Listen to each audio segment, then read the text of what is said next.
आज की कहानी का शीर्षक है कर्म। एक बार की बात है, शंकर जी और माता पार्वती जी कैलाश पर वार्तालाप कर रहे थे। तब पार्वती जी ने शंकर जी से कहा कि हे प्रभु, चलिए हम लोग पृथ्वी पर भ्रमण कर आते हैं। शंकर जी पार्वती जी नंदी बैल पे बैठकर भ्रमण करने निकले। भ्रमण करते करते पार्वती जी ने देखा कि एक बूढ़ा और बुढ़िया अपने बेटे के संग खेत पर काम कर रहे थे। पार्वती जी ने देखा कि तीनों पसीने से लथपथ और भूखे प्यासे लग रहे हैं। पार्वती जी को दया आ गई।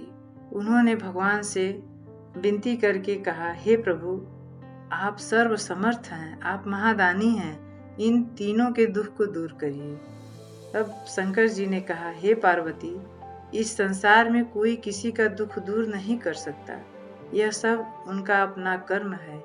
अगर मैं उन्हें कुछ देना भी चाहूं तब भी नहीं लेंगे।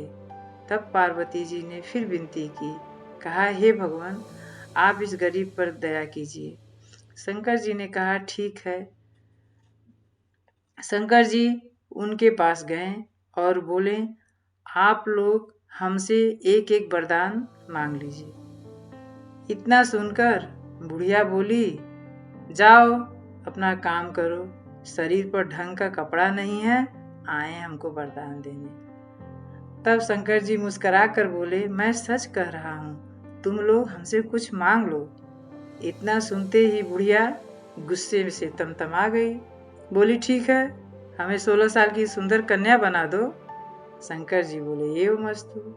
इतना कहते ही बुढ़िया सुंदर कन्या बन गई। उसी जगह काम करता उसका बूढ़ा पति देखा कि बुढ़िया तो सुंदर कन्या बन गई, अब हमारा क्या होगा, ये तो मेरे संग अब रहेगी नहीं।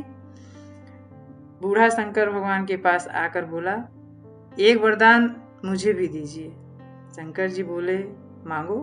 बूढ़ा भी गुस्से में था, बोला, इसको बकरी बना दो। शंकर जी बोले, ये मस्तु। सुंदर कन्या से बकरी बन गई। ये सब देखकर बूढ़े का बेटा रोने लगा। उसकी माँ बकरी हो गई। शंकर जी के पास आकर लड़का बोला, हमें भी एक वरदान चाहिए। अब भगवान ने बोले, हाँ हाँ मांग लो, क्यों नहीं, तुम भी ले लो एक वरदान। तब लड़का हाथ जोड़कर कहा, मेरी माँ जैसी थी वैसी हो जाए। भगवान बोले, ये मस्तु। उसका परिवार जैसा था फिर से वैसा हो गया। शंकर जी माता पार्वती को देखकर मुस्कुराए, बोले, हम क्या कहे थे कि हम देंगे तब भी नहीं लेंगे। बूढ़ा बूढ़ी और उसका बेटा चाहते तो बहुत कुछ मांग सकते थे, उनका जीवन सुख से बीत सकता था। भगवान 3 वरदान दिए, फिर भी घूम फिर कर उसी जगह पर खड़े रह गए। इसीलिए कहते हैं, अच्छा कर्म करने से ही भाग्य बदलता है।